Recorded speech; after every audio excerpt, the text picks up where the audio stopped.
இந்த பணத்தை கொடுத்து ஏமாத்தி ஓட்டு வாங்குற அந்த கலாச்சாரம் ஒழியணும். பணத்தை கொடுத்து ஏமாத்தினா ஏமாறுவீங்க. உங்களை தான் கேட்கிறேன், பணத்தை கொடுத்து ஏமாத்தினா ஏமாறுவீங்க?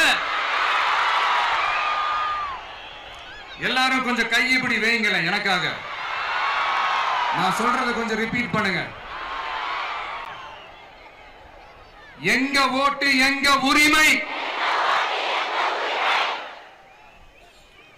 எங்களை யாரும் விலைக்கு வாங்க முடியாது. எங்கள் ஓட்டு விசில் சின்னத்துக்கு தான். வேற யாரையும் நம்பி ஏமாற மாட்டோம். தேங்க்யூ. கேட்டுச்சா சார்? இனிமே நீங்க கொள்ளையடிச்சு வச்சிருக்கிற பணம் எல்லாம் வேஸ்டா போகுது, குப்பையில தான் தூக்கி போடணும். உங்களுடைய இந்த ஊழல் ஆட்சியும் மக்கள் குப்பையில தான் தூக்கி போட போறாங்க.